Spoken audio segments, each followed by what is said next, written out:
So I'm imagining it might be helpful. And here's Dan. If you wanted to drop in the chat box, maybe a little bit about you as we kind of settle in. And then here's Peggy. I'm starting to learn Zoom time. It's like being in Hawaii. When I lived in Hawaii, if we said 1 o'clock, 1:15.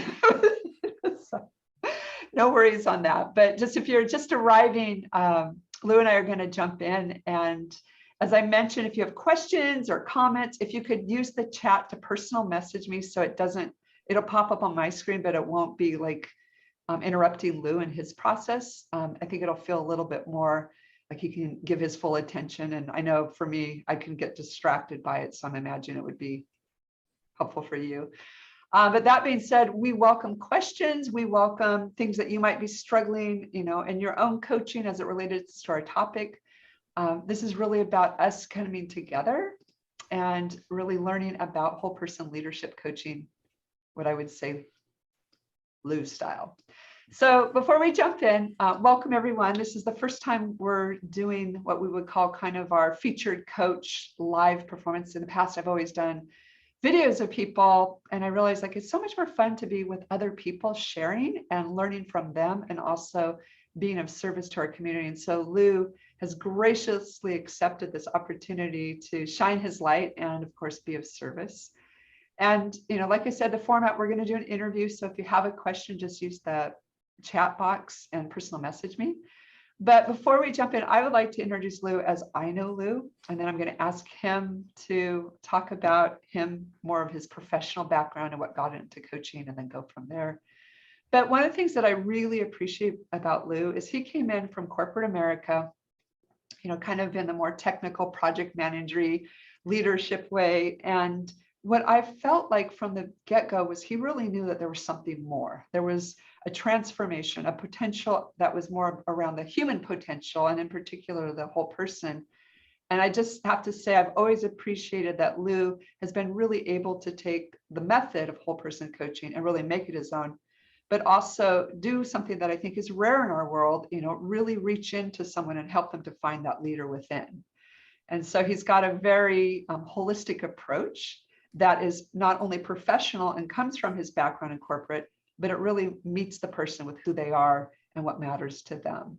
And so I hope I didn't embarrass you, but Lou, I'd love if you would talk about maybe your background and take the lead. Yeah, no, thank you, Feroshia. That's such kind words, and I appreciate the invite to come and speak today, because any opportunity that I get to sit with you is definitely an honor. So thank you. For me, coaching was something that was like 20 years in the making. I just didn't realize it until so much later in life. Because my work experience spans so many different industries. And like you mentioned, in corporate America, whether it be in technology, manufacturing, supply chain, finance, education, product creation, it was all over the place. But it really wasn't until I was a people manager that I really realized my true calling, and it was to unlock people's potential. I mean, it was really clear to me when I began to yearn for that one-on-one time with people, my direct reports with peers. And all I really wanted to do was develop them, mentor them, seek ways to remove their roadblocks. And it became less and less interesting to do my functional job.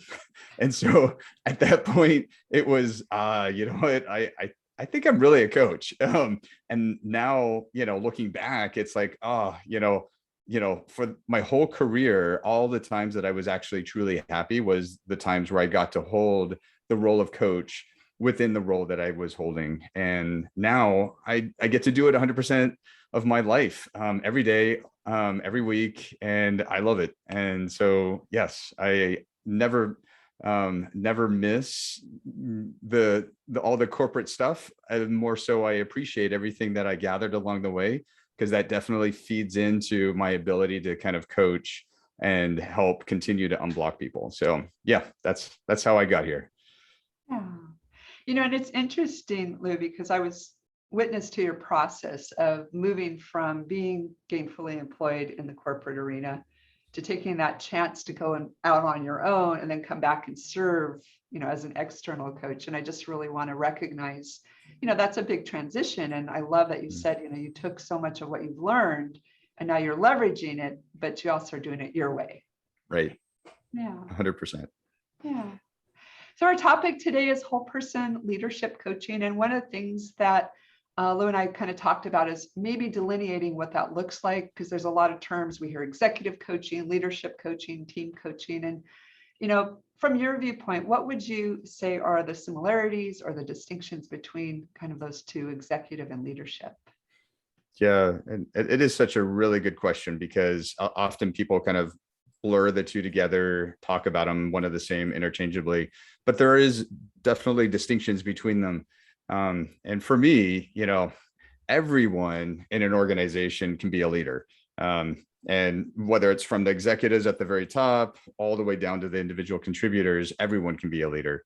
So when we talk about leadership coaching, it's creating success in those who interact with people.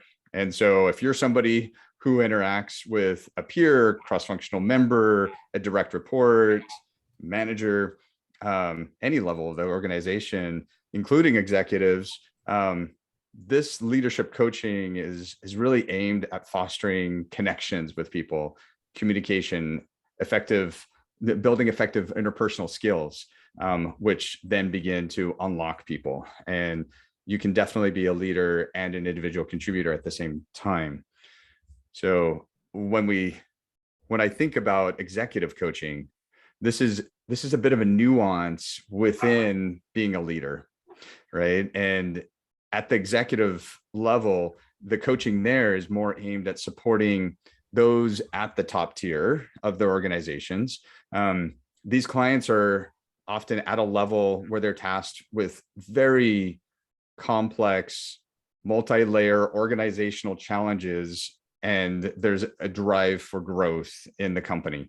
And that expands far past just the leadership skills, but more complex, relational, strategic and influential kind of coaching that has to go on for them to be able to move further and faster.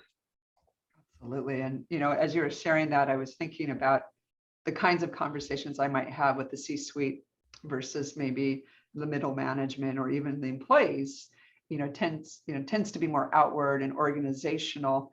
And of course, the importance of kind of touching into that internal piece too, but often the competition between, all these competing needs and attention everywhere. So, yeah, exactly. Yeah. So just from your experience, and I know we've got people in the audience that have held leadership roles, have had roles where they were influencer. When you think about like the role of the coach in relationship to someone, like what are some things that maybe a coach might support someone with, like specifically as a leadership coach versus an executive coach? Like, can you think of a case study or something that you would like to bring? Yeah, there's so many different examples that just rush to my head.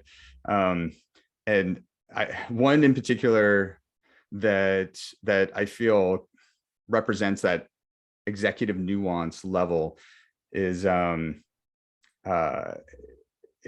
client, and we'll refer to him as Michael for anonymity. But so in Michael's case, he grew his own company right from the ground up, and for him there was no politics. For people underneath him there probably was, but for him he just called all the shots. And whether it was 5 people or the 250 people that it grew to, he was the one at the top. And he did very well to a point where his business got bought out for a sizable amount of money, did well, and this new company wanted to retain him. And sounds good, sounds wonderful, beautiful story. And now 6 months later, he's feeling like, oh no, I'm a small fish now in a big pond, where it was the inverse before. And he never had to maneuver in like the C-suite. He didn't have to contend with a boss. He didn't have to argue with cross-functional partners. He didn't have to stand up and make he didn't have to prove himself. And so 6 months in, now he's like realizing, oh, I'm not even a small fish in a big pond. I'm more like a fish out of water. And so he's not sure exactly what to do or how to maneuver in it. And that's where Michael and I began, right? We really started with identifying, okay, what are the functional gaps here? And functional gaps, I mean, like, just skill sets, versus understanding his emotional responses to what is happening around him. And, this feeling that he had of being a fish out of water, was it because he just didn't have the functional skills and he just needed some tools? Or was Michael just really getting up in his head and his emotion, and that was really what was driving? So that was really kind of the starting point of his development. And the coaching within that is a little bit different because of that new level that he had no background or understanding how to maneuver in. And so he was a leader. He was already a leader. He ran his company. He did it all. Yeah. And now what he was missing was that executive coaching layer, on how to maneuver from that relational standpoint, and to be able to influence people, and then also address the confidence issues, imposter issues, things like that he was having. Well, and that is such a hot topic around imposter syndrome. Yeah. And I feel like it just grows and grows. And it just reminds me of one of my clients who, strangely enough, knew they wanted to pivot their company. And interestingly enough, I had all the power to do it. And there was about 500 people in this company. They were married, so husband and wife team. And then they had 3 other people at the senior leadership. So that was pretty healthy in the sense that they had that. But one person wanted to pivot the whole system, and the system itself started to believe that who was the company to make this decision.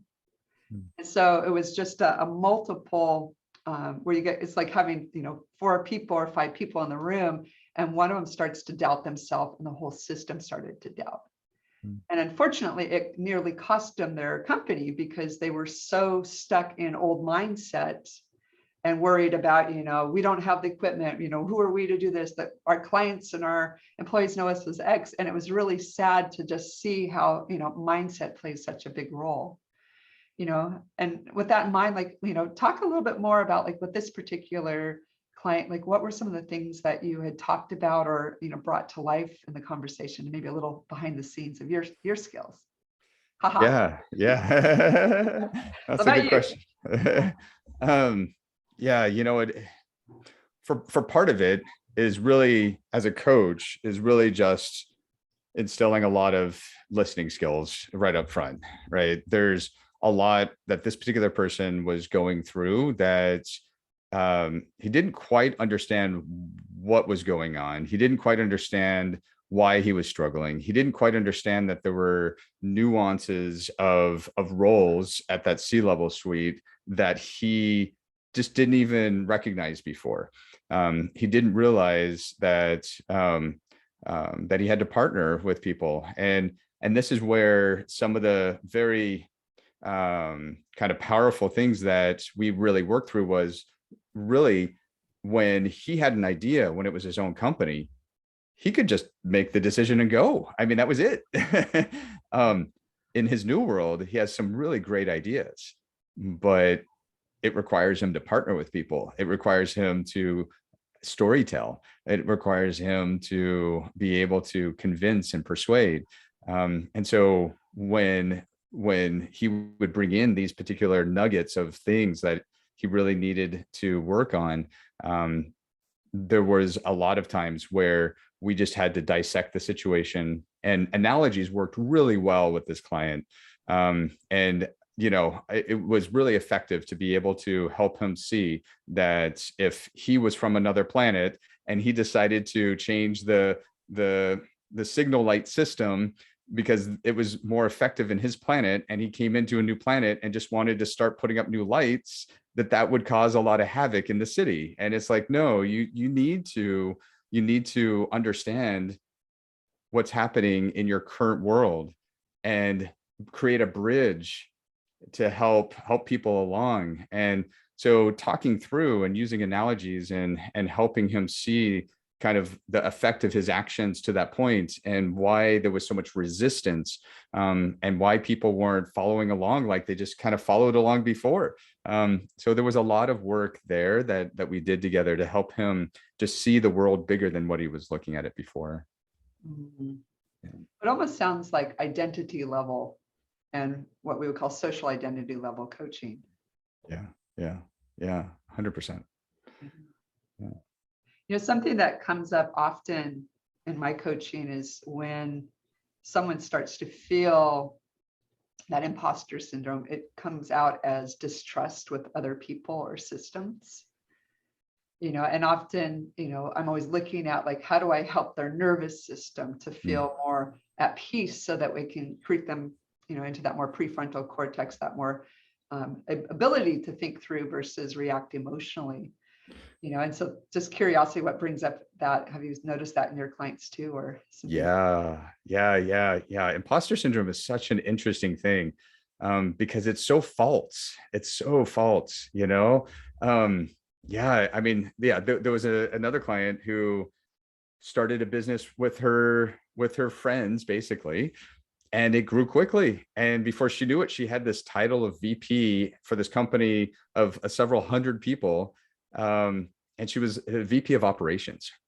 And she didn't come from operations. She didn't get a degree in operations. She just got a regular business degree. Who says that she's capable to lead the operations function at this company anymore? And so even though she was an expert in every in and out of the company, knew the processes and procedures, and she knew everything and how everything needed to go, the point of view of the future, the strategy, she had the chops. She didn't feel she did. She looked around and saw, oh my gosh, this new person we just hired, they have a degree from Harvard. Yes. Oh my gosh, I'm not even worthy at all. And oh my gosh, this person comes with 20 years of just doing that. And they came from this titled company. Oh my gosh, I'm not capable.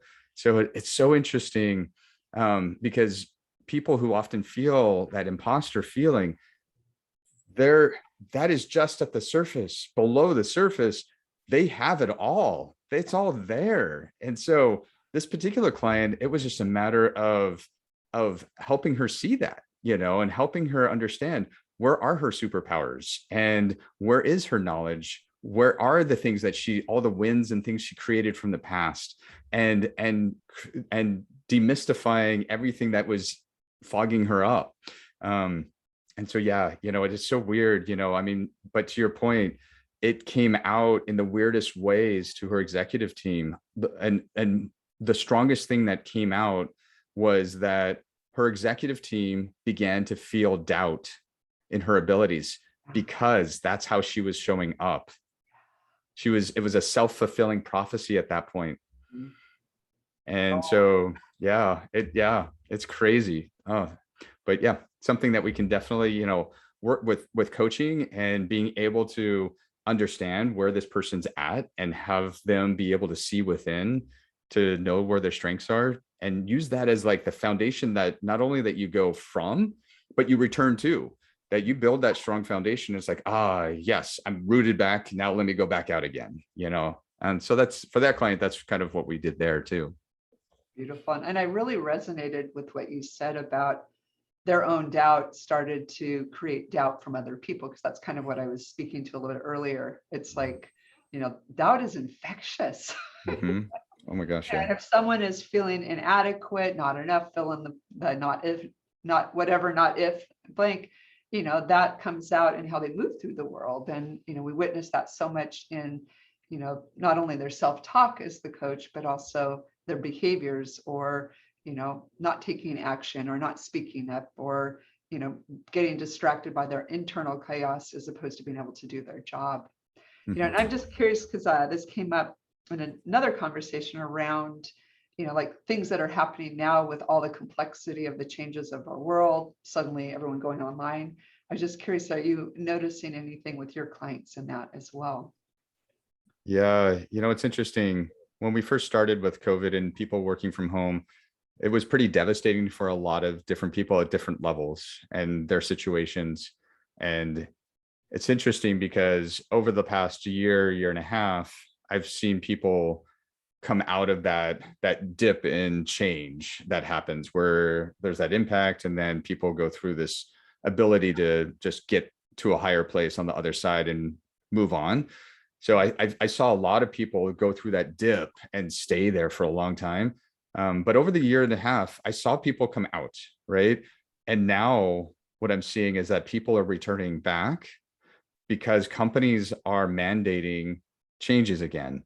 That yes, you're going to come back to work and you are going to be this many days a week, or we're 100%, or leading with, yes, we are not a remote company, so you're coming back. And whether people originally wanted it or didn't want working from home, they went through that change and now that's their new reality. And so, yeah, as that model is beginning to morph again, some companies are saying, remote first, beautiful. For some people, beautiful. Other people, not so much. Other people, it's a hybrid, and others are like, no, you're coming back next week. So, and then on top of that, to mandate that you are coming back and you're proving that you took the vaccine. Yeah. That one's another one that people are struggling with. Some people are struggling very hard with that one. Yeah, and I think companies are underestimating the impact that that's having on people, and the impact of a company forcing employees to change versus bringing people along and helping them through the change. So it's really hard right now, I think, for a lot of people. Yeah, I've had several clients who've walked from their 20-year jobs because they're like, no, because they suddenly feel, their story is that, they should have the right, they have personal rights. And, we could totally go off on a tangent here, but I think it kind of comes back to the importance of the company being able to really recognize that the people are, again, the resources. Yes. Yes. 100%. 100%. So I'm noticing a couple of questions in the chat, and I'm going to just go with the one that I think is closest to the self-doubt here. And so Dan asked, do you raise the halo effect to the client's attention itself? For example, self-doubt and their effect on their team. If so, how do you do that effectively? Awesome questions. In other words, how do you have that conversation? Yeah, that's a good question, because it's so true. How I show up, people are going to pick up on that. And if I'm showing up in a happy, grounded way, then people are going to show up. And so it's just, for me, it's a matter of having that conversation with the client, asking them, how do you feel you show up with those around you?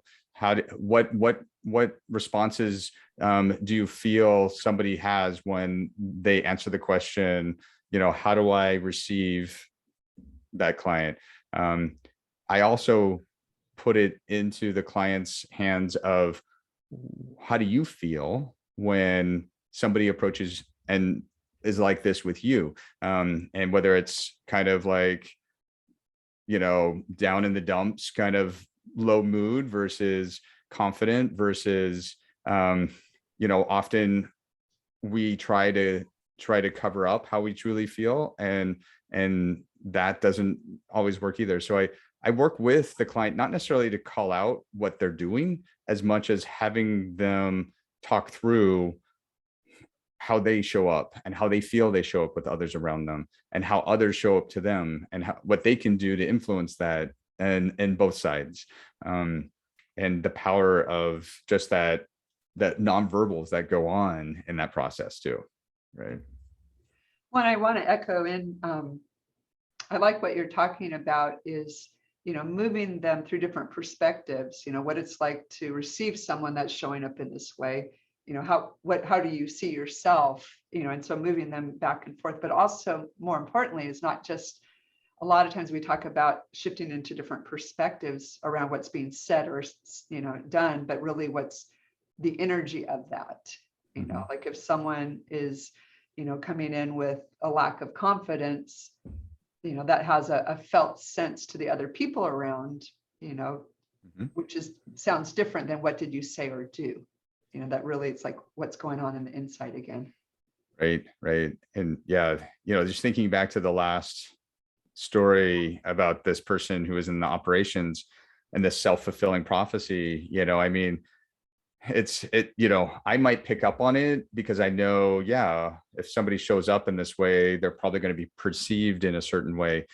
But me just stating that is not necessarily going to resonate with the client.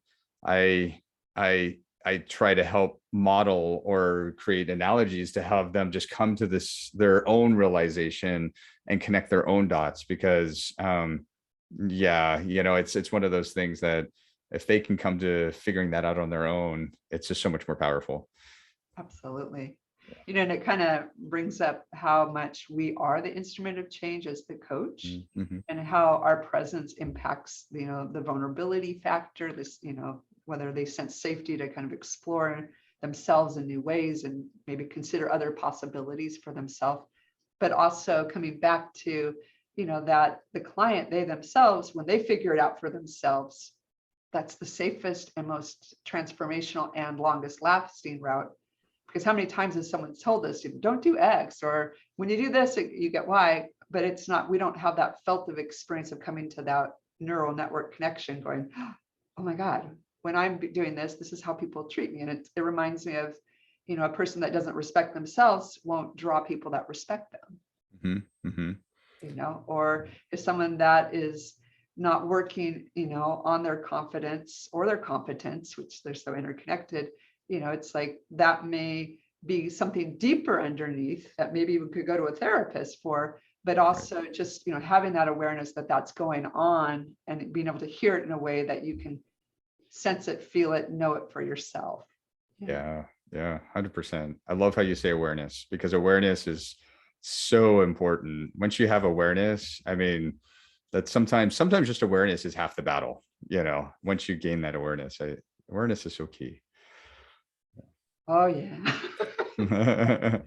So our other question is, and I think this would be fun to hear from multiple people. Do C-suite clients expect the coach to have C-suite experience themselves? For me, yes. There's definitely a level of confidence that your client wants to have. They want to be sure that if I don't have the capability to maneuver in this C-suite thing, I need somebody who understands how the lay of the land goes, or what are the things I have to contend with. So I do feel it does. I think clients are seeking that. Now, whether or not an executive client truly needs a coach with executive experience, no, not necessarily. You don't have to be a coach. Doesn't mean that you know how to be an executive. An effective pure coach can help unlock anyone in any type of position, any role, anywhere in the world. It's a uniform language. Yeah. One just kind of building on that, when you're able to work with kind of the underbelly or the core versus the context, you can certainly help. But I think that trust comes in when someone feels like you've traveled the road, or at least you've been in that road. I've had a different experience because I have not worked, in a C-suite opportunity, but I've had people that were C-suite that championed me into someone else's presence. And so they said, this is your go-to girl. So I was publicly knighted, fairly early on in my career as the one you need. And so I had someone else's deep vote of approval and confidence that allowed someone to open the door to me. And then once they met me, they're like, oh, she gets me. But I wasn't necessarily in transparency always getting the bigger systems. Like this, I worked in biotech, and they would sometimes the jargon alone. Right. And I do a lot better with software development.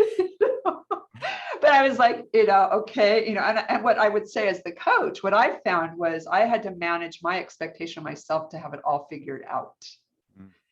So it took a different level of listening instead of getting ensnared with, tech words and, listen to like, what is the context, what's really going on here in terms of the human element and the relationships and the thinking and the beliefs, instead of getting caught up on how this company was going to produce this widget and that things, but I think our minds naturally go to, tell me more about the environment, or Yes. what is it you do, and then again, that Yes. I sometimes feel personally that wastes the client's time, because, but then also understanding the dynamics of the systems. Right. 100%. Yeah. Yeah. Do you want to add any more into that? Or? Oh yeah. The only thing I was just going to add was that I've had already a few clients come to me saying, yeah, my old coach didn't have experience with SaaS. Okay, SaaS. Okay, I don't know. Crap. Do I have experience with SaaS? I mean, I worked for HP. I worked for technology before. Okay, SaaS. Okay, okay, sure. Take the client on. Never once talk about SaaS. Never once talk about their database systems and web interfaces. And no, it has nothing to really do with the thing that we're coaching. We're coaching you, not your company. It's not the function, it's you. So yeah, 100%. But it's easy to get drawn into just seeking to understand more and more, because you do want to help them and want to connect with them. But yeah, it becomes sometimes a slippery slope for sure. Yeah. When, as you said, I was thinking about how we go to like a social gathering, and the first thing we talk about is, what do you do? Right. And it's like we're looking for some familiarity, because that's kind of that first level of like, okay, this person might get me. And so as the coach, when you go to approach someone, that could be a potential client, or you're doing that informational interview with them, then, what is it that's going to build that trust quickly if you don't know the landscape, Yes. Yeah. Yes. Yeah. So I'm curious, I kind of would like to switch gears a little bit, because I think that, we talked a little bit about this around, like, what are companies looking for? And I think we're kind of edging into that in terms of one particular, segment of the company, the C-suite. But, I think in general, when companies are looking for coaches, like, what are some of the things that you notice that the company itself, maybe not the individual, I think that's a whole other conversation, Yes. is looking for, and so that as a coach, what is it that people would be looking to hire us for, even though maybe later what we do is a little bit different. Right. Yeah, that's a great question. And what I often see is large companies are often attracted to large coaching consulting firms. And so that might not be the right fit. It might be what makes sense to the client, but it all kind of depends on what the client is really looking for, what the company is really looking for. The client relies on the firm usually to know what's best. If you go with those large consulting firms, the client will be like, yeah, you know what's best, you do it. So this is usually your most expensive option when you just hand over all the reins to this company and you say, go for it. You guys know what's best. You just bring in a whole army of coaches and we'll be perfect. And this doesn't necessarily create the highest quality situation. These firms will do their best to bring in high quality coaches, but often at the lowest possible rates. And so these coaches, that are attracted to consulting firms, usually are attracted to them because they don't have to deal with the sales and marketing side. But the firm often isn't able to really vet through all of the coaches in a high quality way. They look on paper. Do they have schooling, certifications, previous employments, but not always the actual coaching skills, which is really what we're doing here is the actual coaching. So this doesn't going the consulting company is an option, but doesn't really create necessarily the highest quality output. So when I ever have conversations with people about choosing the right company or the right coaches, I really kind of try to start off with what it is that you actually are seeking. First, understand what it is that you need. Do you need a pure coach? Do you need somebody that will help you through and facilitate the discovery of creating strength for your employees? Or are you seeking to have somebody come in and just do it for you, or do it for the employees, or tell them what to do? Because that's different. And a great coach will assist the client in just uncovering the solutions to their problems, and they'll help them through the hard work of removing roadblocks for those employees, and they'll partner in the interpersonal development of that employee. They'll ultimately take that employee to the next level, right? So those are, but if the company's seeking more than pure coaching, then that's totally cool. Just be upfront about it. Just be really clear about it, that you're seeking, a coach that's a mentor too, that's done this before, down the path of where our needs are, or a consultant that's specialized in the industry. Beautiful. A coach that's also the consultant. Great. Or an educator who's bringing in training and education and as a coach, that's great, but the company, I feel, needs to pump the brakes and first understand what it is that they're really seeking. What do they need? And then when they're really clear on that, then set off, figure out what company is the right company for you, what the right coach is, whether it's a pure coach or a coach who has the business experience or tools and strategies you're seeking, or whatever that might be. But I don't know, long-winded answer, but yes. I hear passion. Yes. Well, what I'm hearing inside of that is that, and I would fully agree that especially the larger companies, and I've worked for some of those consulting firms like Stephen Covey, and where someone finds an on-the-shelf solution that sounds good. And unfortunately, that solution is generally like, here's our 10 steps, or here's our 7 steps. And maybe the coaching is guided by that, but then sometimes the real needs of the individual gets, somewhat met, because the system is kind of working, but it's not really what we would consider, customized to the individual. It's more customized to the program itself, and certainly there's companies that will, coaching firms have really boomed, and because they're getting so large that, a lot of the leaders at the top of the company aren't managing their 200 to 500 coaches below, and they don't really know, and the coach is their product, and so there's that impact too. But it sounds like a lot of times companies may need to be educated around what is it that they need, by understanding more clearly that a coach is a different, and a coach might be a trainer, but it's a different way of development, or someone that comes in like an OD consultant, which is my background, where you're going to hire that problem solver, and then kind of come forward from there into the coaching, and that's my favorite way of doing it. But I think the key thing is really knowing that the company is going to have different layers of needs, and even the C-suite versus middle management versus, what I call it, my growth opportunities. Very different. Yeah, for sure. 100%. Oh, we got another great question. All right. Look at Dan go. So Dan's asking, who's your primary business buyer? Is it, the HR, learning development, execs, like who's contacting you, and then how do you reach them? Yeah, that's a great question. For me, it's been all over the place. And what I'm finding is that the executives often are feeling the pain, and their HR solutions aren't filling the need. And so sometimes I find going and having those conversations with the executives directly is what's resonating. And they work back with their HR department to say, okay, this is what we need. So that's typically what I'm finding.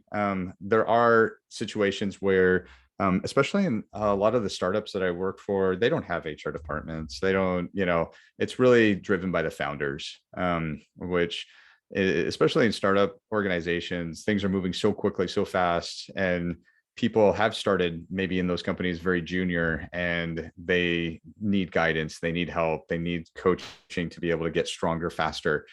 So that seems the type of company seems to make a difference as well in targeting. But yeah, did I answer that fully, or did I leave a part out? Well, I think the second part of it was, how are you reaching them? And it sounds like they're contacting you. Yeah. There's usually a referral or some sort of warm connection already created there. Yeah, I personally am not reaching out and doing mass marketing and cold calling personally for myself, though. Yeah. One, I think one of the things that, and correct me if I'm wrong, is, you've got a network and you've also let people know, so you've got that kind of the relationship building pieces there that you leverage. You're super Yeah. oriented. Yeah, that's Yeah. so key, though. I mean, it really is developing a good network of people that you trust and they trust you, and partnerships with people, and making sure that it does go both ways. You want to help your network and the people in your network and be there for them. And so I think that's important. Yeah, and I'd actually like to build on that because of my marketing love. Mhm.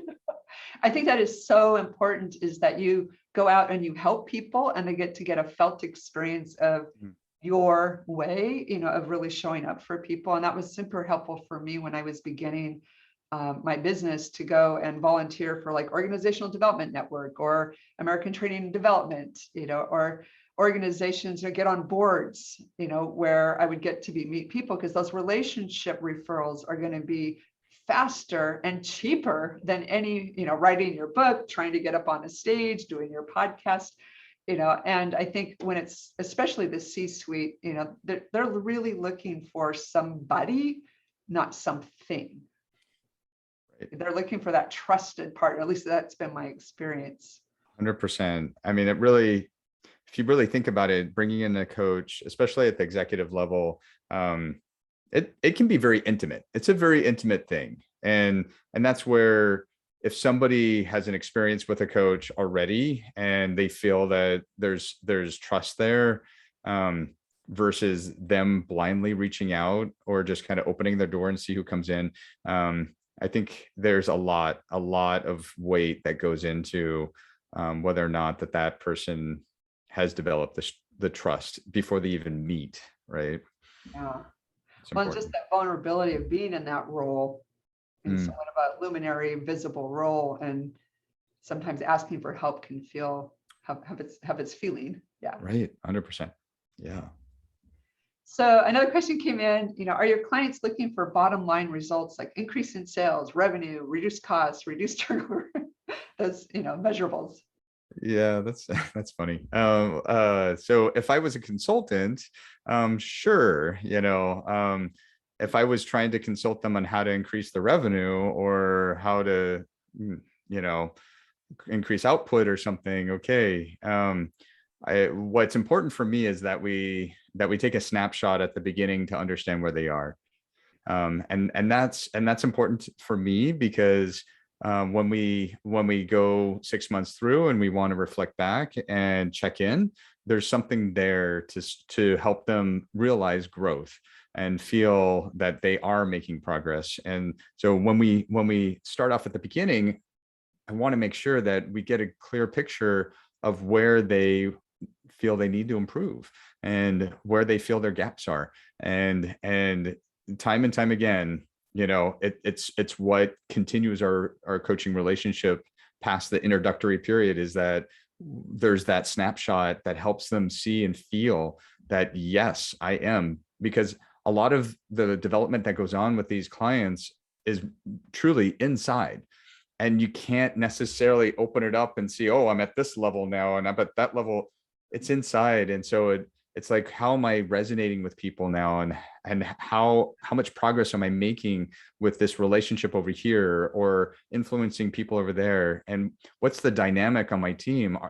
Is my team more engaged now? Are they more motivated now?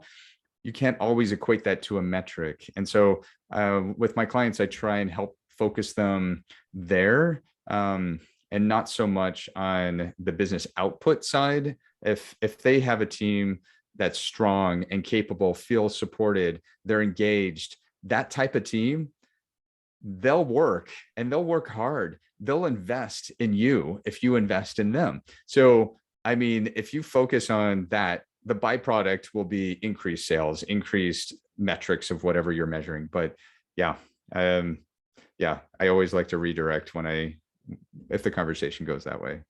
Yeah. It's interesting because 25 years ago, I remember always having to have some specific measurable, and rarely did we see the immediate results in the time frame the client had in mind. Right. And part of it was, we used to joke, it takes 7 years to turn an organization in a new direction, change a culture over, and so what we started to do with our stakeholders is ask them, just say, okay, so what are your biggest problems right now? What do you think are your biggest barriers that are happening before, that make this impossible or make this not possible? And we would have a candid conversation around, well, the team doesn't communicate well, or there's, a lot of, absenteeism. There's a lot of people that don't even know their jobs. I mean, and so we would find things that I would say were smaller deliverables, start the measurement earlier. And, because I would recognize that everyone would think I could come in and, 2 months later, we'd be done, and it'd be like, okay, well, maybe we can get through, a few things. But when you talk about the human element, which is really, again, that human resource piece, putting some kind of value on it that is probably going to get realized 12, 24 months later, which begs that point of, some people would choose, maybe a consultant to come in to solve the problem, but you would still lack the motivation of the employees to act on it, including, and they're going to figure the problem out, where the coach is going to be much more sustainable, and the results are going to take a little bit longer, undoubtedly. Oh, 100%. And as I hear you say that, what triggered in my mind was how many times a company will replace a system or a tool because it's not working. So they just put another tool in because the new tool is going to fix it. But they ignore the fact that the humans are the ones that are entering in and using the tool. But if they're not supported, engaged, and motivated to use this tool, it doesn't matter what tool you put in front of them.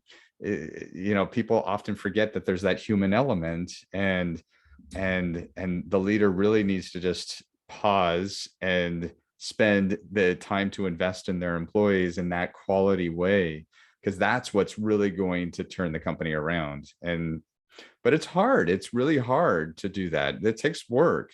And it's so much easier to just throw money at something and just buy a new system. And it's just not effective. It is not. It's just a waste. It's such a waste.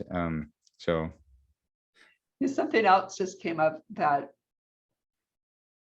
trying to test if it's side, it's like, yeah, you get an idea, like, but sometimes the relationship itself with the coach, part of training, and I'm going to use the word training the client to feel safe to show up as the client and really participate fully in the session, which can be, which is something I love doing as a coach. It's like, okay, if you could tell me anything and know that it wouldn't hurt my feelings, that I could just totally take it, what would you say?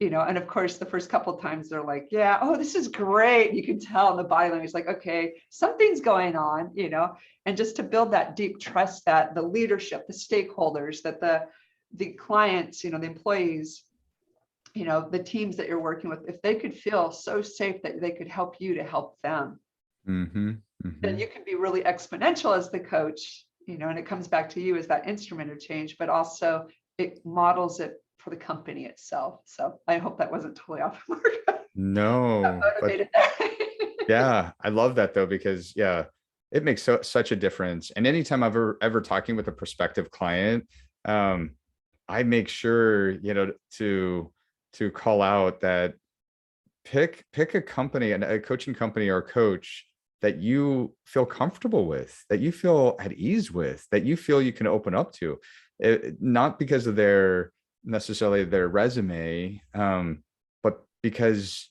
you can truly open up, because that's what's going to create the greatest growth for them, the fastest growth. And yeah, if they're guarded, that's not going to work. It's just not, as much as they want it to, and they try and force that square peg in the round hole, it just won't. It'll be just, again, the client's waste of money. And so, yeah, you really want to as a coach, show up in a way that is truly there to serve. I mean, I'm just the mechanism for you. You can use me in any way you want. And I'm just here to provide coaching for you. And if you don't like it, I'm not going to cry. That's perfectly fine. I need to know so I can help you. So yeah, definitely. I echo that 100%. And my favorite line from a client was like, you don't have to be nice. And then the minute I took a bold step, they're like, okay, you need to be nice. So it looks like we've got a comment. It takes 1.5 miles to turn an aircraft carrier. Like, oh, that's awesome. You know, and then from Neil, how do you differentiate between someone who can realistically feels they cannot do a job or function and someone who has imposter syndrome and has mistakenly feels they can't do the job due to a lack of confidence? Hey, that's a good question. Yeah. So when in the little case study that I was talking about, Michael, who was the guy who had his own company, and it got bought out, there's a beginning part of that whole coaching relationship where we do need to understand, is there a functional gap, or is it an emotional situation where Michael's up in his head and doesn't understand how to process what's going on? And to me, that's the point at which, okay, oh no, Michael's, you know what, he might not be capable to do this job. He might be way in over his head. But part of the coaching is like, okay, if we're steered into the functional gap, then let's understand that.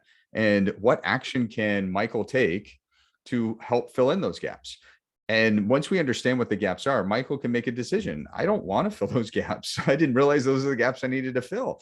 So you know what, peace out. Or he might go, oh, okay, I'm going to do this. So as a coach, all that we're doing is empowering them to make forward momentum, wherever that forward momentum that they feel is the right direction. But we're there to help them process, okay, something's going on with Michael here. Okay. All right, so let's tease it out a little bit. Let's see. Okay, yep, you're maybe kind of, it's not an imposter thing. It truly is. You don't know how to do this stuff. That's okay. And let's figure out how you want to tackle that. So that's the kind of how I've kind of addressed it in the past. Yeah, and it kind of reminds me of just being conscious to the different parts of what the client shares, you know, listening to self-talk, listening to how they describe their behaviors, you know, from their thinking, their beliefs, you know, to maybe their feeling, or we would say, you know, what they would be doing, and starting to go like, I'm hearing, you know, there's this and this and this and what you're doing with your job, but I'm also sensing that you're feeling this or you're thinking this too. And so being able to separate, you know, to that whole person, coming back full circle. Mm-hmm.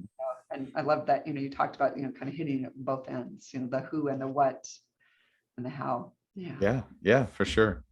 Yeah. Well, I want to just take note. We've got about 5 minutes left. If anyone wants to unmute themselves and ask a question or share a reflection before we close up. Or not.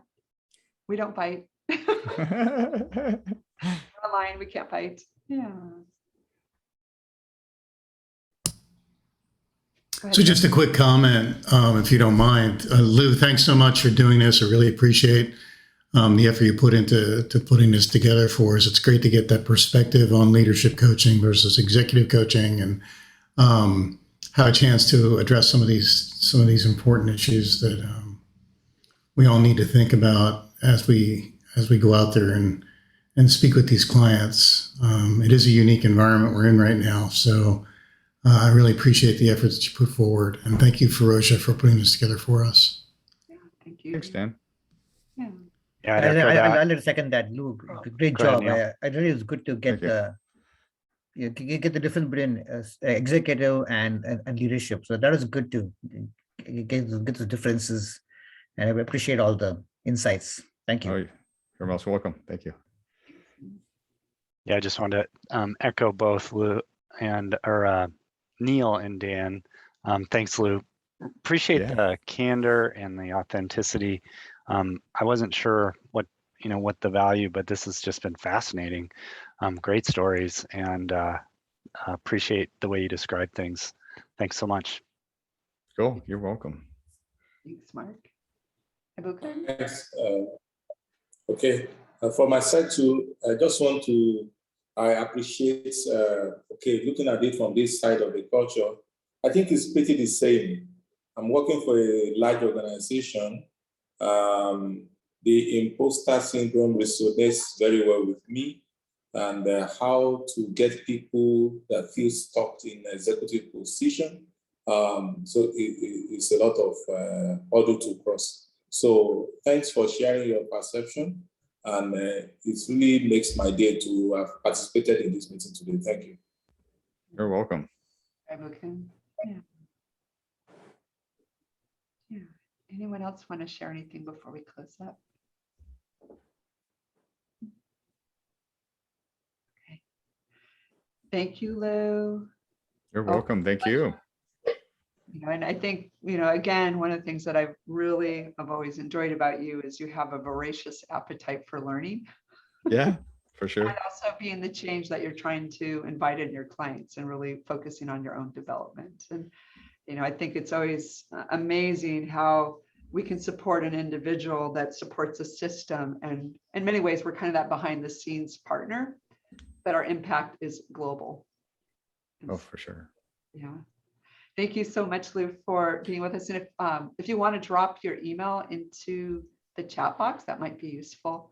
And then I just want to do a quick shout out next month. Dan, who's here with us today, Dan Bartholomew, and I will be doing ours. I'll have the marketing content out next week. So had a little surgery that kind of threw me off a little bit, but I'm back. So, all right. Thank you, everyone. Please be in touch with Lou. He's amazing. Yeah. Thanks, Feroshia. Thank you. Good night. Good morning. Bye-bye. Good night.